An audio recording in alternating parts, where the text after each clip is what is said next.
प्रिय दर्शकों, नमस्कार। एक बार फिर से उपस्थित हूँ आप सबके सामने शुक्रवार के कार्यक्रम में विश्लेषण जन्म कुंडली का। इस कार्यक्रम के अंतर्गत आज जिनकी कुंडली लेकर के आया हूँ, इनका नाम है पंकज और ये जोधपुर राजस्थान से हैं। 1993 इनका डेट ऑफ बर्थ है।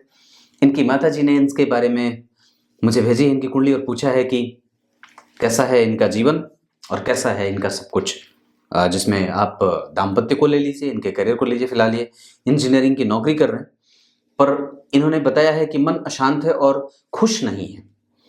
खुश नहीं है, ये सवाल आजकल के लगभग लोगों का है। और वो खुश इसलिए नहीं है कि उनकी नौकरी अच्छी नहीं चल रही है या फिर कैसा कैसा चल रहा है। वो खुश इसलिए भी नहीं है क्योंकि वो रहना नहीं चाहते। हाँ, और वो रहना इसलिए नहीं चाहते क्योंकि वो अपनी तुलना किसी दूसरे से कर बैठते हैं। जरा सोच के देखिएगा। मैं आप लोगों से बहुत ज़्यादा अनुभवी तो नहीं हूँ, पर हाँ, एक मामले में बहुत अनुभवी जरूर हूँ कि मैं रोज़ इन लोगों से बात करता हूँ तो तरह तरह के अनुभव मुझे सुनने को मिल जाते हैं। तो एक बात मैंने जो गौर करी है, अगर ये बात सोच के देखिए कि मैं जिस तरीके से, अगर एक सामान्यतः उदाहरण देता हूँ, आप सब लोग मुझे सुन रहे हैं, सोच के देखिए कि अगर मैं भी अपने कार्यक्रम की तुलना किसी बड़े ज्योतिषी से करने लगूं और मैं भी उनकी तरह ये सोचने लगूं कि मेरे व्यूज इतने क्यों नहीं हुए, इतने हो जाने चाहिए थे, कार्यक्रम तो अच्छा बना था, आदि आदि, तो क्या मैं लोगों को अच्छे से सुन पाऊंगा या फिर उनकी समस्याओं को अच्छे तरीके से वक्त दे पाऊंगा? जो लोग मुझे बात करते हैं या फिर जो लोग मुझे ये सोच करके मेरे पास आते हैं कि पंडित जी के पास जाऊंगा तो कुछ मुझे समस्या का हल मिलेगा ज्योतिषीय माध्यम से, ऐसा नहीं होगा क्योंकि मैं तो खुद में ही उलझा रहूंगा। बस यही बात आप लोगों के साथ भी होनी चाहिए। मैं ये समझता हूँ कि हमें अपनी तुलना किसी से भी करने की कोई आवश्यकता नहीं है। जैसे भी हैं आप, बिल्कुल ठीक है। और सबसे जो अच्छी बात है वो ये है कि आप इसमें कितने अव्वल हो। आज किसी जो जातिका का फोन आया था, उन्होंने कही बात कि मैं अभी ग्रुप मतलब जो है वो सरकारी नौकरी के सबसे निम्नतम पायदान पे अभी नौकरी कर रही हूँ। मैंने कहा अभी ये दशा ऐसी है जो आपसे ऐसे ही काम करवाने वाली है, दशा को समझ लीजिए तो चीजें समझ जाएंगी। तो मेरे कहने का मतलब ये है सीधा सा कि हम अपनी आधी से अधिक समस्या सिर्फ ये सोच सोच करके कि वो सामने वाला ऐसा जा रहा है, उसकी गाड़ी बड़ी अच्छी पटरी पे जा रही है पर मैं बेपटरी पे क्यों, इससे भी और ज्यादा बढ़ जाती है। पर इसको ग्रहों के माध्यम से कैसे समझेंगे कि कौन सा ग्रह कहाँ बैठा होता है तो व्यक्ति को चिंता ज्यादा देता है। बने रहिएगा कार्यक्रम के अंतिम हिस्से तक, कहीं नहीं जाना है। कार्यक्रम देखने के बाद डेट ऑफ बर्थ, टाइम और प्लेस जरूर लिखा करिए और साथ ही साथ वहां पे अपने सवाल भी। और रविवार का कार्यक्रम अवश्य देख लीजिएगा। सबसे पहले मैं इनके पंचांग से आपका दर्शन करा देता हूँ।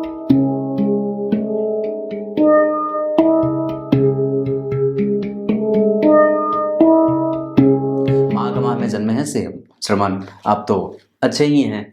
पौष और माघ में जो लोग जन्मे होते हैं वो बड़े ही प्रतिक्रियावादी होते हैं और किसी को भी खाली हाथ नहीं जाने देते। अब ये बात दोनों ही चीजों पे लागू होती है, चाहे जो आपको दे, कोई उल्टी बात भी बोल दे तो भी आप उसको देना चाहते हो, मतलब उत्तर प्रत्युत्तर में, और कोई आपको न दे फिर भी आप उसको उत्तर देना चाहते हैं। तो ये प्रवृत्ति जो है उसको थोड़ा ठीक करने की आवश्यकता है। कोई बात नहीं है, कोई बात नहीं वह है वाली जो है वो एक शब्द अगर अपने डिक्शनरी में शामिल कर लेते हैं तो ये समस्या खत्म हो जाएगी। उत्तरायण में जन्मे हैं, इस वजह से मैं समझता हूं कि ये एक अच्छी बात होगी और ये एक अच्छी बात है भी, जहां पे आपको कई बार गर्म दिमाग का देखा जा रहा है, कई बार आप शीलवान, गुणवान, धैर्यवान थोड़े थोड़े कम से हैं। ऊर्जा बहुत ज्यादा है, इस वजह से मशक्कत भी थोड़ी ज्यादा बढ़ जाती है कई बार। हालांकि वो अलग तरीके की मशक्कत, विपरीत परिस्थितियां आपकी कुंडली में नहीं है परेशान करने वाली, जितना आप खुद को टेम्परेचर में बढ़ा लेने के कारण हो जाते हैं। टेम्परेचर बढ़ जाता है कई बार, बहुत ही ज्यादा शॉर्ट टेम्पर्ड व्यक्ति हो जाता है। उत्तरायण में जन्मे होने से सूर्य का प्रभाव जो बढ़ जाता है, इस वजह से ये बात बढ़ जाती है। एक तरफ जहां शनि आपकी कुंडली में शिशिर ऋतु में जन्मे होने से अपना प्रभाव ज्यादा दे रहे हैं, वहीं आपकी कुंडली में गुरुवार के जन्मे होने से आप शिथिल और विवेक से युक्त पुरुष की भांति अपना परिचय समाज को कराना चाहते हैं। गुरुवार के जन्मे होने से व्यक्ति जो है वो प्रभावशाली और संपन्न बुद्धि का होता है, गंभीर और विद्याशील, विद्या अध्ययन में माहिर और अपने प्रगति पथ को खुद से बनाने में भरोसा करता है। इनका जन्म मैंने बताया गुरुवार के जन्मे होने से, जहां व्यक्ति गंभीर है, और साथ ही साथ मैं भूल गया था जो चीज सबसे ज्यादा आवश्यक जो मेरे कार्यक्रम के लिए है, पार्थिव संवत्सर में इनका जन्म हुआ है। इस वजह से व्यक्ति जो होता है वो विवेकी होता है। और दूसरी बात जो आप लोगों को यहाँ पे पार्थिव संवत्सर में जन्मे जो लोग होते हैं वो कई बार अनादर कर बैठते हैं दूसरे लोगों का जो सबसे बड़े होते हैं घर में, जैसे माता और पिता। ये स्थिति नहीं होनी चाहिए, और वो ऐसी स्थितियां इस संवत्सर में जन्मे होने के कारण हो जाती हैं। आगे बढ़ता हूं। कृष्ण पक्ष के सप्तमी तिथि के चंद्रमा शुभग्रह होते हैं। ये बहुत अच्छा होता है, जहां से व्यक्ति को एक इनकम ऐसी जो हमेशा ही मजबूती को प्राप्त करने के लिए होती है, एक ऐसी आमदनी जो व्यक्ति के जीवन में रेगुलराइज होकर के मिलती रहती है। हस्त नक्षत्र में जन्मे हैं आप लोगों को ये बात बिल्कुल गंभीरता से समझने की आवश्यकता है। किस नक्षत्र में जन्मे हैं, किस योग में जन्मे हैं, किस कर्ण में जन्मे हैं, किस दिन को जन्मे हैं, उत्तरायण, दक्षिणायन, दिन, वार, नक्षत्र, तिथि, ये बड़े महत्वपूर्ण होते हैं। तो मैंने कही बात, हस्त नक्षत्र और चंद्रमा शुभग्रह, यहाँ पे बहुत अच्छी बात हो जाएगी। हस्त नक्षत्र में जन्मे लोग छत्र चंवर से युक्त होते हैं, भौतिकी संसाधन से युक्त होते हैं, उनका प्रभाव अच्छा होता है, संपूर्ण मानसिकता होती है, क्षुब्ध नहीं होते, परेशान नहीं होते। अलग बात है जो इनकी माताजी ने पूछी, उस सवाल को उत्तर मैं आगे दूंगा। अति गंड योग, ये थोड़ा परेशान करने वाला। वैश्य वर्ण और देवगण के होने के कारण व्यक्ति वस्तुतः तो झगड़ालू नहीं है। मतलब एक होता है जैसे कि नेचर वाइज, कि नेचर कैसा है, वो किस तरीके के प्रभावों से उत्पन्न हुआ है। जो पंचांग बना, जो आपकी कुंडली का बेस बना, अगर पंचांग कमजोर हो जाती है तो कुंडली कमजोर हो जाती है। अगर लग्न कमजोर हो जाता है तो पूरी कुंडली त्रस्त हो जाती है। चंद्रमा कमजोर हो जाते हैं तो सारे ग्रह कमजोर हो जाते हैं। सूर्य कमजोर हो जाते हैं तो व्यक्ति की ऊर्जा कमजोर या क्षीण हो जाती है। चंद्रमा कमजोर तो पूरा मन मस्तिष्क डमाडोल हो जाता है। तो इस तरीके से आपको ये बात समझने की आवश्यकता है कि कुंडली के जितने भी ग्रह होंगे वो तीन चीजों पे बेसिकली जो है वो उनका प्रभाव दिखता है, या फिर उनसे वो प्रभावित होकर के परिणाम करने को आगे बढ़ते हैं। सबसे पहले आपका पंचांग, दूसरे नंबर पे आपकी कुंडली का लग्न, तीसरे नंबर पे आपकी कुंडली का चंद्रमा। अगर ये तीन आपके पक्ष में जा रहे हैं तो मान करके चलिए कि आपकी कुंडली अच्छी मानी जाएगी और आपकी कुंडली श्रेष्ठ बनने के राह पे चल पड़ी है। अब यहाँ पे मैं आकर के इनकी कुंडली में 5 अच्छी चीजें बता देता हूँ। शुरू करते हैं अब इनकी कुंडली की 5 अच्छी चीजें, जो सबसे पहले यहाँ पे मैं आप लोगों को समझाना चाहूंगा। ये कुंडली मकर लग्न की बनी है, जिसे सामान्यतया अच्छा लग्न माना जाता है। और अच्छा क्या माना जाता है, यहाँ पे थोड़े दुखी होते हैं लोग, शनि से प्रभावित होने के कारण चीजें थोड़ी देर से मिलती हैं। ऐसा एक ग्रह का ही प्रभाव होता है, ये कह सकते हैं। व्यक्ति हमेशा ही अपने धुन में लगा हुआ होता है, किसी से मतलब नहीं रखता, अपने काम का पक्का होता है। और सबसे अच्छी बात है कि वो किसी को भी गलत राय नहीं देता, किसी से भी उतना ही संबंध रखता है जितना उसके काम की चीज होती है। बहुत ज्यादा मशक्कत नहीं करना और बहुत ज्यादा जो है वो ना करना और एक्सपेक्टेशन रखना। कई बार होता है कि व्यक्ति काम नहीं करता पर बहुत ज्यादा सोच लेता है, तो ऐसी स्थिति नहीं है। ये एक अच्छी बात है कि व्यक्ति जो है वो किसी को भी गलत राय नहीं देगा और ना ही अपने हाथ गंदे करेगा गलत चीजों में। ये एक अच्छी बात है। इनकी कुंडली में सबसे पहली अच्छी बात क्या हो सकती है? इनकी कुंडली में सबसे पहली अच्छी बात है कि गुरु और चंद्रमा एक साथ बैठे हैं। ये गुरु 12वें भाव के अधिपति होकर के और तृतीय भाव के अधिपति होकर के बहुत अच्छे नहीं होने के बावजूद भी कम से कम अगर त्रिकोण में बैठे हैं और मकर लग्न की कुंडली के लिए सप्तम भाव के अधिपति के साथ बैठे हैं, तो थोड़ी देर से ही सही विवाह का सुख मिल जाता है और अच्छा मिलता है। बॉन्डिंग अच्छी होती है और साथ ही साथ व्यक्ति को आसानी से चीजें मिलने लगती हैं। मतलब आप बहुत ज्यादा अब परेशान नहीं होंगे किसी भी चीज को करने के लिए। अलग बात है कि आपकी कुंडली में दशा कैसी बीत रही है, क्योंकि कई चीजें एक साथ परेशान करती हैं तो प्रभावित भी करती हैं। तो मेरे कहने का मतलब यहाँ पे ये है सीधा सा कि यहाँ गुरु और चंद्रमा का एक साथ बैठना, जहां चंद्रमा शुभग्रह हो रहे हैं और गुरु अच्छे होंगे, यहाँ खराब नहीं होंगे। मैं वस्तुतः वो 12वें भाव के अधिपति तो थोड़ी बहुत कमजोरी तो रखेंगे ही, लेकिन फिर भी वो ठीक बैठे हैं क्योंकि त्रिकोण में बैठे हैं। तो ये पहली अच्छी बात है, क्योंकि हस्त नक्षत्र में बैठे हैं, डिग्री भी 20 डिग्री की है, कोई कमजोरी वाली नहीं है। चंद्रमा भी 16 डिग्री के हैं, ये भी अच्छी स्थिति में बैठे हैं और हस्त नक्षत्र में बैठे हैं दोनों ग्रह। इस वजह से यहाँ पे गुरु और चंद्रमा कमजोर होने के बावजूद भी अच्छे परिणाम करते देखे जाएंगे। जहां व्यक्ति कई बार धार्मिक होता है, बुद्धिमान होता है, यशस्वी होता है, गुणकारी होता है, बुद्धिमान होने के साथ साथ धार्मिक और धर्म का संरक्षण करने वाला होता है, अपने से बड़े बुजुर्गों का आदर करने वाला होता तो है, पर पता नहीं कितना करते हैं। ये तो बात कुंडली में दिख रही है। तो ये पहली सबसे अच्छी बात है। दूसरी सबसे अच्छी बात है धन भाव में शुक्र का बैठना और उससे चतुर्थस्थ केतु का बैठना और उससे चतुर्थस्थ राहु का बैठना। ये अच्छी बात होगी। किसके लिए? शुक्र के लिए। पर कमजोरी वाली बात किसके लिए हो जाएगी? धन भाव के लिए। हालांकि धन भाव में जो राशि बनी है, देखिए कुंडली को देखने का कई सारा जो है वो पहलू होता है कि जन्म कुंडली के द्वितीय भाव में 11 नंबर की राशि बनी है, जिसको राहु अपनी राशि मानते हैं, और यहां से वो केंद्र में बैठेंगे तो धन भाव के लिए वो अच्छे होंगे, पर शुक्र के लिए वो थोड़े कमजोर हो जाएंगे। ये बात, क्योंकि इस कुंडली का सर्वाधिक जो योग कारक ग्रह होता है वो जन्म कुंडली में दशम स्थान और पंचम स्थान के अधिपति होकर के धन भाव में महाधनी योग, और व्यक्ति अपने जीवन में कुछ पैतृक संपत्ति के साथ आगे बढ़ता हुआ देखा जाता है। तो यहाँ पे ये पैतृक संपत्ति का लाभ देते हुए नजर आ रहे हैं। शुक्र इनकी कुंडली में शतभिखा नक्षत्र में बैठे हैं, राहु ज्येष्ठा नक्षत्र में बैठे हैं, जिसके कारण व्यक्ति बुद्धिशाली और बुद्धिमान होता है। ये बात भी दिख रही है। तो ये दूसरी सबसे अच्छी बात थी जो मैंने आपको बताई।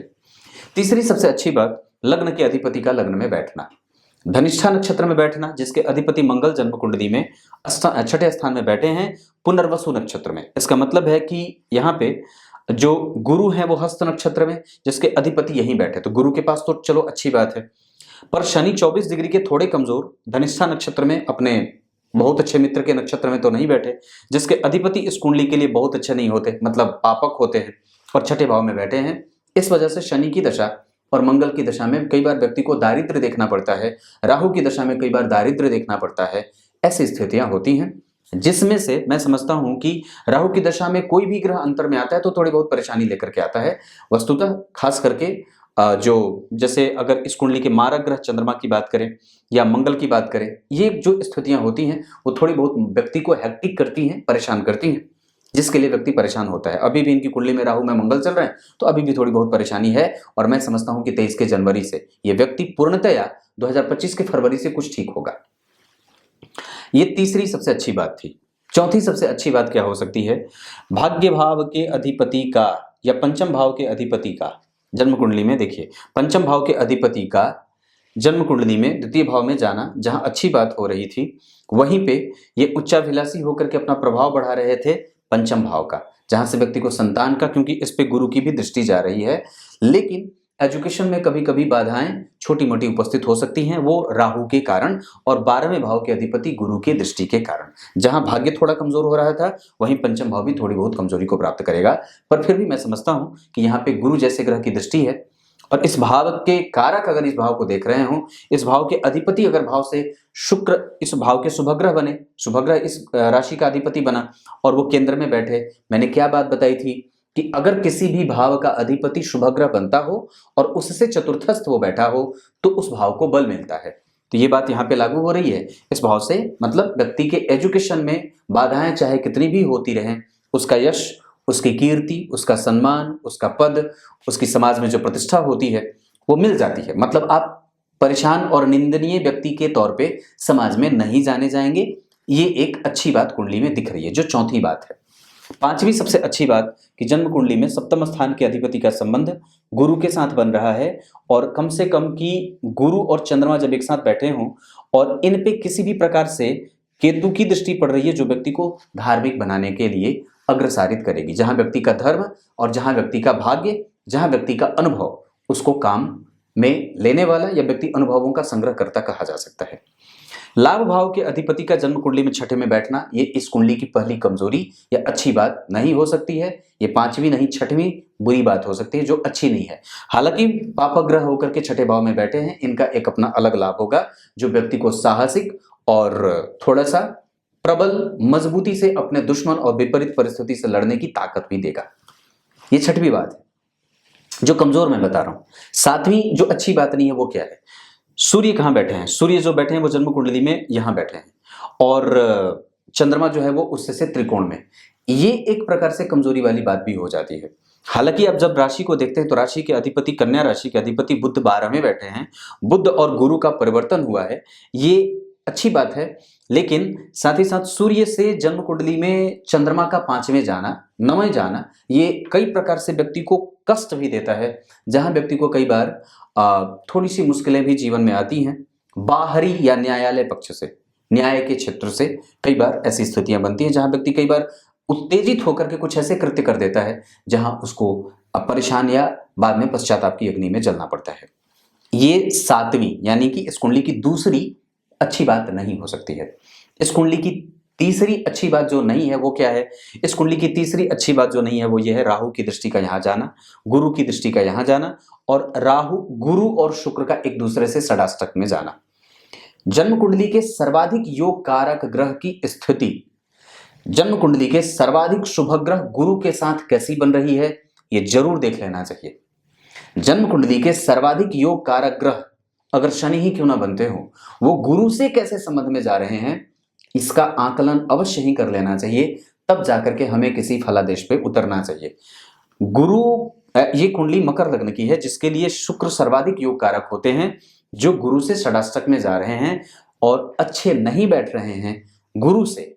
इस कारण से मैं यहाँ पे समझता हूं कि यहाँ पे व्यक्ति के अनुभवों में विलंब हो सकता है, या कई बार व्यक्ति अनुभवी होने के बावजूद भी उसका वो कई बार लाभ नहीं ले पाता है। ये बहुत ही छोटी बात है, लेकिन इसको जानने वाला सिर्फ जातक ही हो सकता है, अन्य कोई नहीं हो सकता। ये सिर्फ जातक के लिए ही ये बात जानने वाली है, बाकी अन्य कोई नहीं जान सकता कि वो कितना अनुभवों से सीखता है, जीवन से सीखता है, बड़े बुजुर्गों के अनुभवों का कितना संग्रह करता है, बड़े बुजुर्गों के लाभ का कितना लाभ ले पाता है। ये चौथी कमजोरी वाली बात हो सकती है। पांचवी, जन्म कुंडली में चतुर्थ भाव के अधिपति का छठे में जाना, जन्म कुंडली के दशम भाव के अधिपति के ऊपर जो है वो किसी भी शुभ ग्रह की कोई दृष्टि का नहीं होना, जन्म कुंडली के लग्न के ऊपर गुरु की दृष्टि नीच का होना, नीच की दृष्टि जा रही है, और जन्म कुंडली के सप्तम भाव के अधिपति के ऊपर केतु और राहु के प्रभाव में होना और उस पे मंगल जैसे पाप ग्रह की दृष्टि का होना, ये इस कुंडली की थोड़ी कमजोरी, जो दृष्टिगत कमजोरियां दिख रही हैं वो दिख रही हैं। ये 10 चीजें जो इनकी कुंडली को प्रभावित करने के लिए काफी होंगी। अब आइए आपको मैं इनकी कुंडली के विश्लेषण पे लेके आता हूँ। आइए अब मैं आपको इनकी कुंडली के लग्न चार्ट पे लेके आता हूँ, जहां आज मैं इनकी कुंडली के पहले सिरे को लेकर के उपस्थित हूँ, वहीं दूसरे दिन दूसरे सिरे को लेकर के उपस्थित होऊंगा। सबसे पहले ये कुंडली मकर लग्न की, जो मूलतः यहाँ की बनी होती है राशि और लग्न में बनी है। इसका मतलब है कि व्यक्ति काम करने के लिए हमेशा ही उतारू रहने वाला और कार्य क्षेत्र में अपना संपूर्ण देने वाला बनता है। इसका मतलब एक बात जो तय हो रही है कि व्यक्ति के बॉस कभी भी ये ना सोचें या इनके ऊपर ये संदेह ना करें कि व्यक्ति अपना पूरा काम पूरे मन से नहीं करता होगा। इसमें बॉस गलत हो सकते हैं पर ये जातक गलत नहीं हो सकता और ये विद्या गलत नहीं हो सकती, क्योंकि गुरु की दृष्टि लग्नेश के ऊपर है। भले कमजोर है तो गुरुजनों का और जो बड़े लोग हैं जीवन में, जैसे माता पिता, गुरुजन, बड़े भाई, बड़ी पापा, बड़े मम्मी, इन लोगों का संपूर्ण जो है वो अट्रैक्शन व्यक्ति नहीं प्राप्त कर पाता है, या कई बार उन लोगों से जितनी लाभ की अपेक्षा व्यक्ति रखता है उतना नहीं मिल पाता है। पर वस्तुतः ये व्यक्ति है बड़ा सटीक और समझदार भी है। अब इनके सबसे पहले सवाल को ढूंढते हैं। इन्होंने सबसे पहले सवाल मुझसे पूछा था कि मेरा बेटा चिंतित बड़ा रहता है। एक बात बताता हूँ, मेरी खुद की कुंडली में लग्न में सूर्य बैठे हैं और ऐसा कोई भी दिन नहीं जब मैं चिंता ना करता हूँ, पर मुझे भी चिंता होती है, पर पता नहीं किस बात की होती है। लग्न में सूर्य जो बैठे होते हैं वो व्यक्ति को चिंतनीय या चिंता करने वाला, भविष्य की चिंता करने वाला, भविष्य के गर्त को लेकर के चिंता करने वाला बना देते हैं। ये इनका नेचर रहेगा, आप इसको हटा नहीं सकते। और खास करके जब शनि बैठ जाते हैं तब तो उसमें और सेंध लगा देते हैं। ये दोनों ही स्थितियां जन्म कुंडली में बनी है। इस वजह से ये ग्रह का प्रभाव है। माता जी कहाँ जाएंगे आप? नहीं जा सकते, नहीं छोड़ के जा सकते, क्योंकि वस्तुतः तो ये ग्रह ही हैं जो व्यक्ति के व्यक्तित्व को परिभाषित करने पे तुले हैं और व्यक्ति के व्यक्तित्व को परिभाषित कर भी रहे हैं।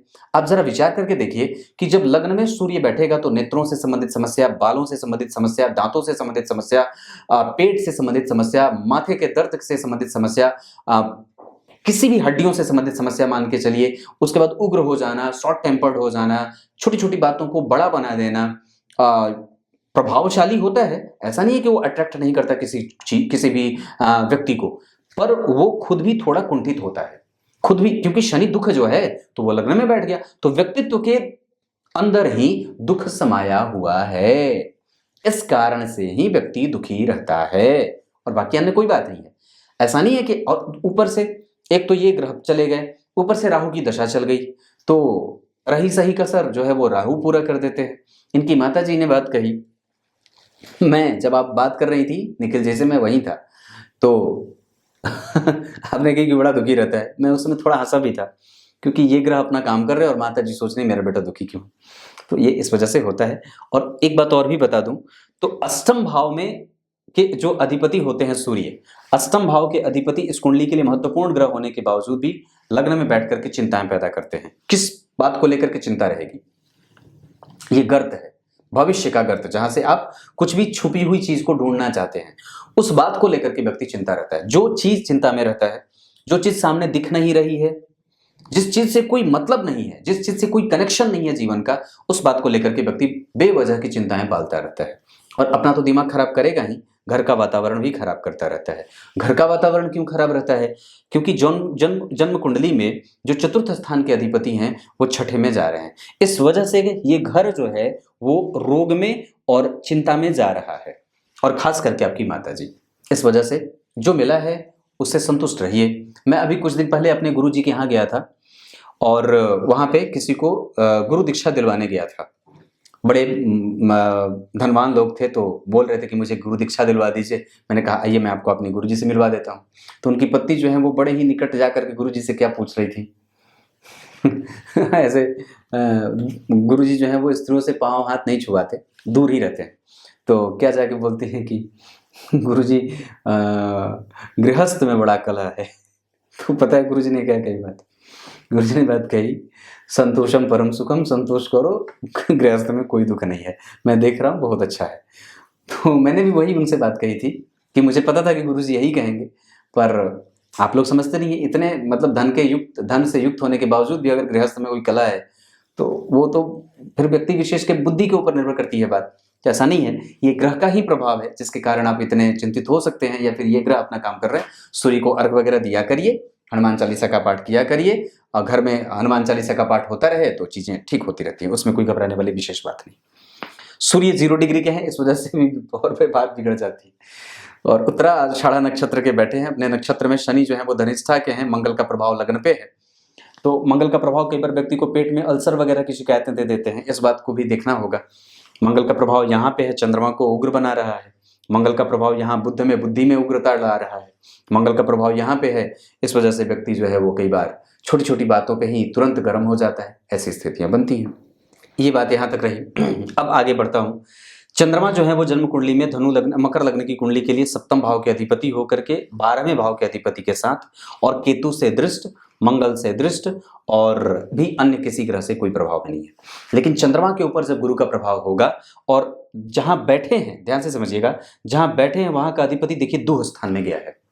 तो भाग्य भाव के अधिपति जब दुह स्थान में चले जाएंगे और भाग्य भाव में सप्तम भाव के अधिपति बैठेंगे, मंगल से दृष्ट होंगे, तो दाम्पत्य को देर करेंगे, दाम्पत्य में विलंब, उग्रता व्यग्रता रहेगी, और साथ ही साथ व्यक्ति के बड़े जनों का व्यक्ति कई बार अनादर कर बैठता है, या कई बार उन लोगों से भी आशीर्वाद की प्राप्ति नहीं होती है। मैंने वो जो बात कही थी वो इसके कारण।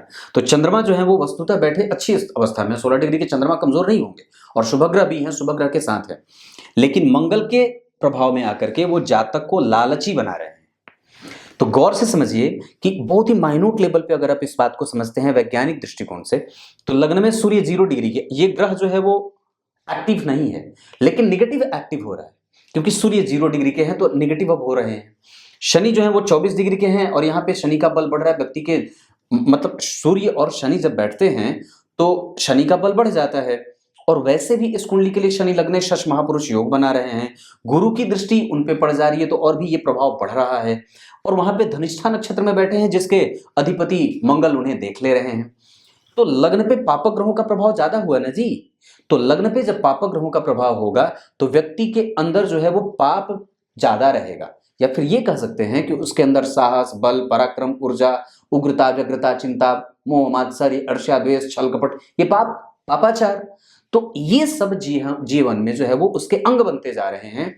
और एक बहुत ही साधारण नहीं, बहुत ही बड़ी बात बोल रहा हूं, ध्यान से समझिएगा मेरी तरफ देख के।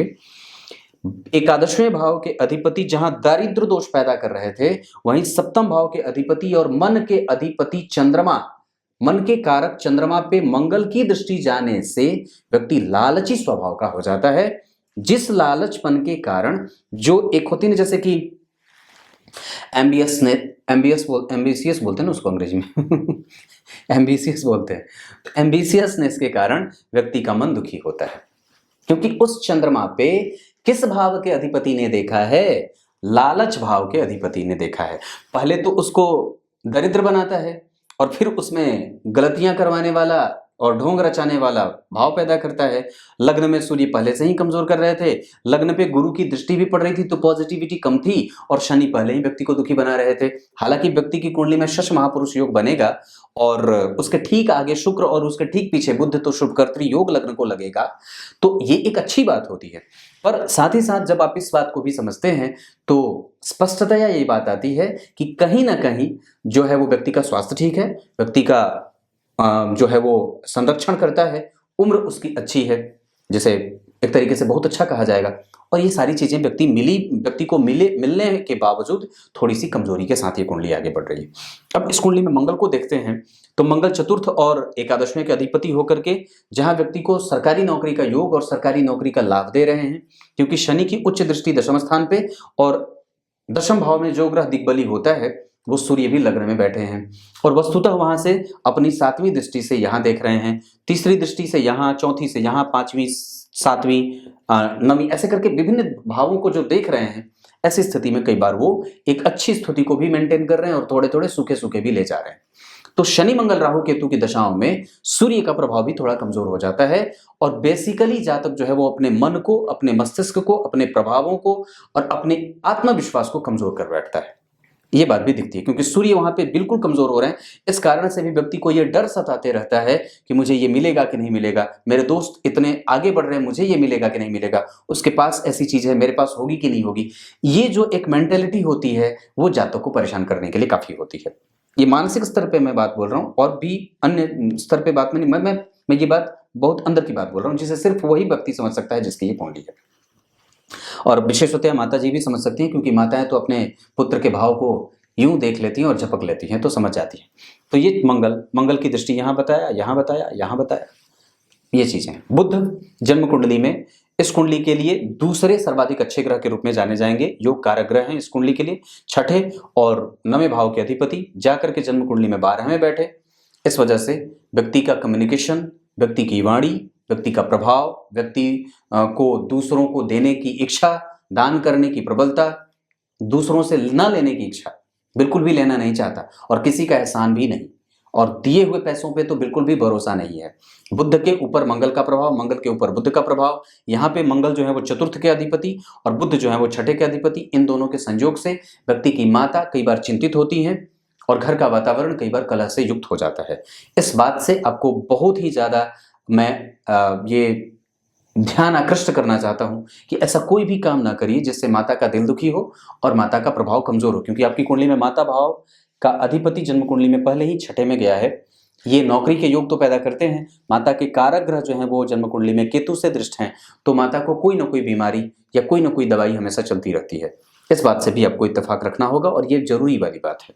तो ये इतनी सी बात है कि बुध आपकी कुंडली में अगर यहाँ बैठे हैं, 24 डिग्री के हैं, पूर्वाषाढ़ा नक्षत्र, शुक्र जो है वो जन्म कुंडली में सुतभिखा में बैठे हैं, कोई संबंध है नहीं, 12वें भाव में बैठे हैं, भाग्य भाव के अधिपति होकर के भाग्य को कमजोर भी कर रहे हैं, दूर जाने का इशारा भी कर रहे हैं, क्योंकि केंद्र में जो राशियां बनी है वो आपको बाहर भी ले जाने के लिए तत्पर हो सकती हैं। अगर कभी विदेश जाने का मन करेगा तो निस्संदेह आप गुरु की दशा में विदेश जाने का प्रयास कर सकते हैं, और उसमें भी मैं समझता हूँ कि 2029 के बाद या एक स्थिति जो जन्म कुंडली में बनेगी वो जन्म कुंडली में बन रही है 2033 में। ये स्थिति, 2 स्थितियां आपकी कुंडली में विदेश जाने के लिए काफी हो रही हैं। ये बुध की बात थी। गुरु मकर लग्न की कुंडली के लिए 12वें और तृतीय भाव के अधिपति होते हैं। वो जन्म कुंडली में भाग्य में बैठे और यहाँ पे वो चंद्रमा के साथ बैठे हैं। इस वजह से व्यक्ति के पास कम से कम उनकी पत्नी या उनका जो व्यक्तित्व है, उनका जो प्रतिबिंब बनेगा वो समाज में धार्मिक व्यक्ति के तौर पे ही बनेगा। और साथ ही साथ आप जरा गौर करें तो गुरु और चंद्रमा का एक साथ बैठना, प्रेम करेगा पत्नी से व्यक्ति, पर बता नहीं पाएगा या कई बार उसको बयान नहीं कर पाता है। साथ ही साथ व्यक्ति धर्म करेगा पर कई बार उसको सामने से दिखाता नहीं है, स्पष्ट नहीं कर पाता है। ये सारी चीजें जातक के जीवन में मैं घटकते हुए या खटते हुए देख रहा हूं, क्योंकि 12वें भाव के अधिपति होकर के भाग्य में आ रहे हैं तो भाग्य का लाभ कई बार थोड़ा कमजोर हो जाता है। वस्तुतः उसके पास भाग्य है, भाग्य का बल है, पर वो टाइम पे नहीं मिलता, या जो चीज जब होनी चाहिए वो उस समय नहीं हो करके थोड़े विलंब से मिलती है। ऐसा संभव है और यही होता होगा, ये गारंटी देता हूं। गुरु जो है वो हस्त नक्षत्र में, चंद्रमा वही, ठीक है। मैं फिर भी ये बात समझता हूं कि अगर जो चीज आपको टाइम पे नहीं मिल रही है वो गुरु के प्रभाव के कारण, यहाँ पे नीच के कारण ऐसा संभव है। गुरु की दृष्टि यहाँ के लिए बहुत अच्छी है, पराक्रम का प्रभाव कभी भी कमजोर नहीं होगा, मिल जाएगा। गुरु की दृष्टि यहाँ के लिए स्थिरता के साथ प्राप्त होगी, पर चीजें आराम से मिल जाती हैं। हाँ, आपके अंदर इस बात को विकसित करने की आवश्यकता है कि आप अपने से बड़े लोगों का कितना आदर करते हैं। उस गुरु के ऊपर केतु के प्रभाव से व्यक्ति धर्म में, पूजा में, पाठ में, पूर्व जन्म में भी बड़ा ही अच्छा और बेहतरीन व्यक्ति था, समाज का कुलीन वर्ग से संबंध रखने वाला था और श्रेष्ठ लोगों के साथ सांभ्रांत होकर के सुंदर व्यक्तित्व और सुंदर चेहरे के साथ आगे बढ़ने वाला पिछले जन्म में भी था, इस जन्म में भी है। शुक्र का द्वितीय भाव में बैठना, जन्म कुंडली में राहु के नक्षत्र में बैठना, राहु से संबंध अगर जन्म कुंडली के दूसरे भाव का होता हो तो ये अच्छी बात होती है। और मैं जहां तक समझता हूं कि शुक्र अपने भाव से चतुर्थस्थ होकर के बैठे हैं और चंद्रमा और मंगल का संबंध द्वितीय द्वादश का नहीं है, तृतीय एकादशवें का नहीं है, केंद्र में जा रहे हैं। इस वजह से व्यक्ति धन का, प्रतिष्ठा का, पद का, सुख का, घर का, भूमि का, भवन का, वाहन का और चल अचल संपत्ति का, पुत्र का, पुत्री का, दाम्पत्य का, इन सब चीजों के सुखों को भोगने वाला ही होता है। ग्रहों को बैठना कैसे चाहिए था? गुरु को यहीं बैठना चाहिए था, यहीं बैठे हैं। चाहे किसी भी लग्न की बात करता हूं, चंद्रमा को यहीं बैठना चाहिए था, यहीं बैठे हैं। किसी भी लग्न की बात करता हूं, शुक्र को यहीं बैठना चाहिए था, यहीं बैठे हैं, बहुत अच्छी बात है। लग्नेश को कहां बैठना चाहिए था? लग्न में बैठना चाहिए था, यहीं बैठे हैं। लग्न में सूर्य अच्छे होते हैं, अच्छे बैठे हैं। जन्म कुंडली में मंगल पापग्रह होकर के छठे भाव में बैठे हैं, अच्छी बात होती है। एकादशवें भाव में पापग्रह का बैठना अच्छा माना जाता है, पर कमजोर क्यों? क्योंकि नीच राशि के बैठे हैं। अब जरा ध्यान से समझिए, तो कमजोरी क्या है? तो लाभ भाव के अधिपति छठे में बैठे हैं, गुरु जो है वो 12वें के अधिपति होकर के भाग्य को कमजोर कर रहे हैं, शुक्र जो है वो जन्म कुंडली में गुरु से षडाष्टक में जा रहे हैं।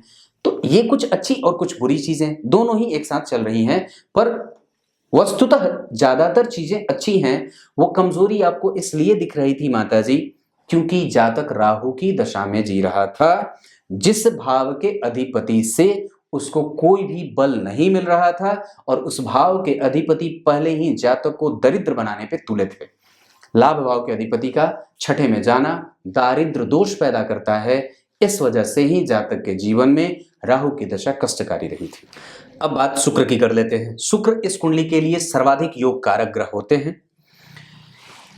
शुक्र पंचम और दशम भाव के अधिपति, केंद्र और त्रिकोण के अधिपति होकर के अगर जन्म कुंडली में केंद्र में बैठ जाते तो और भी अच्छी बात होती, त्रिकोण में बैठ जाते तो और भी अच्छी बात होती, किसी शुभ ग्रह से दृष्ट हो जाते तो और भी अच्छी बात हो जाती।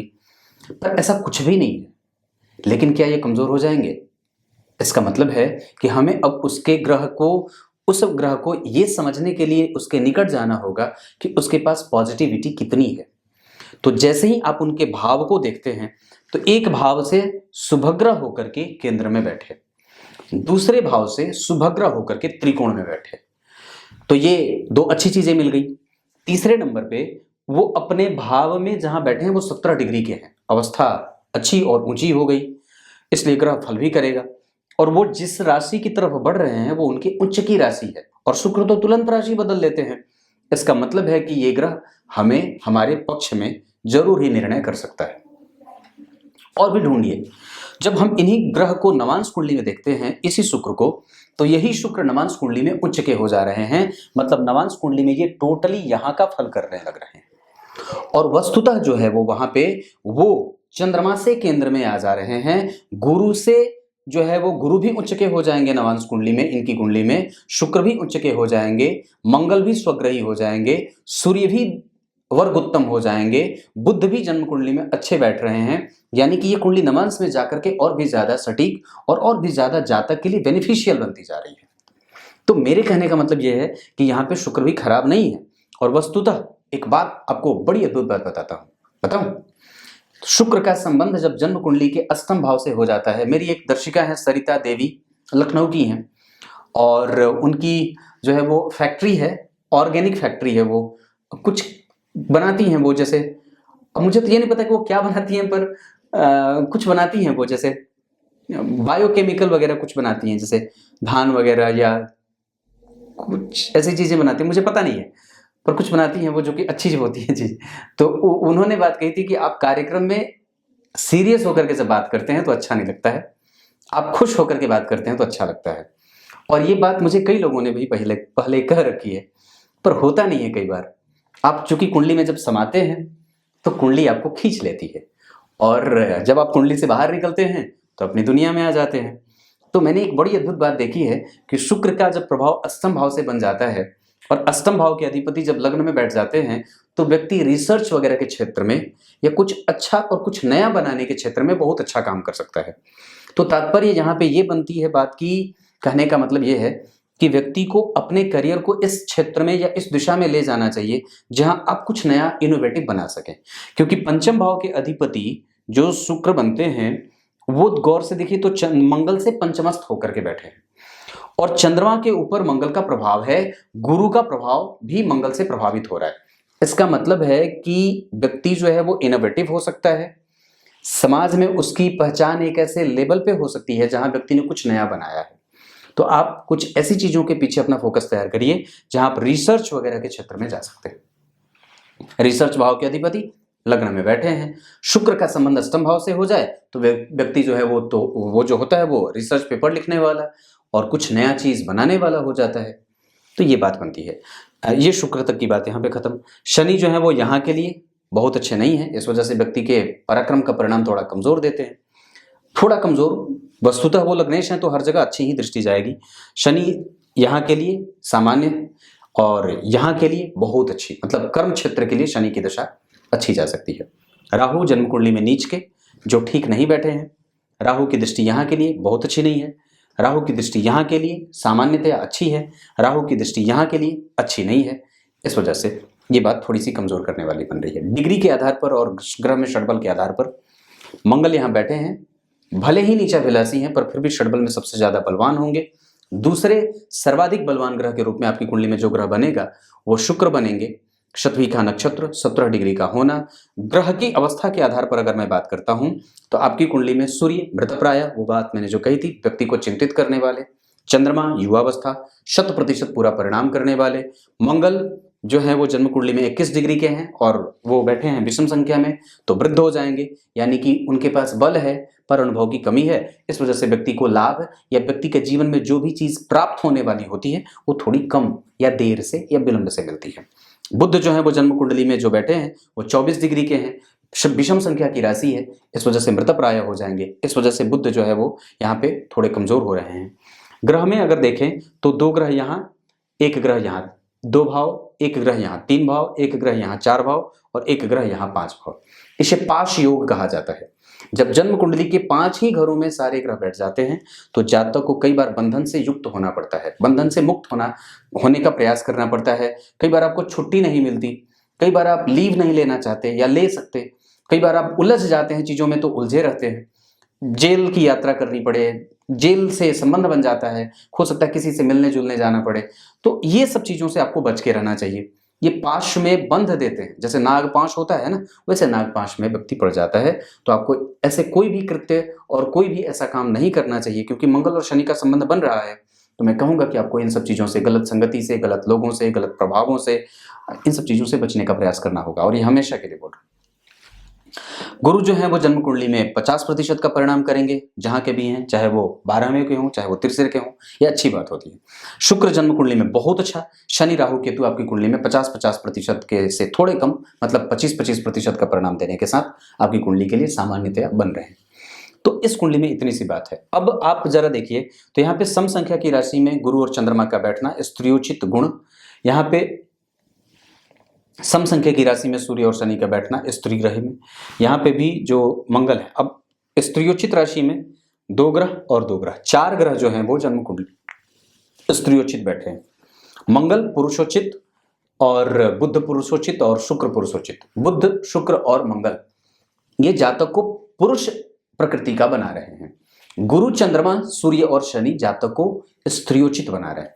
इस वजह से आत्मबल थोड़ा कमजोर, शनि ढिठाई या दुख वो थोड़ा कमजोर, गुरु ठीक ठाक है पर वो होते पुरुषोचित है तो वो हैं और बैठे स्त्री की राशि में है, इस वजह से थोड़े कमजोर हो जा रहे हैं। और चंद्रमा स्त्रियोचित हैं और स्त्री की राशि में बैठे हैं, तो ये ठीक है, चंद्रमा के लिए बेनिफिशियल होगा।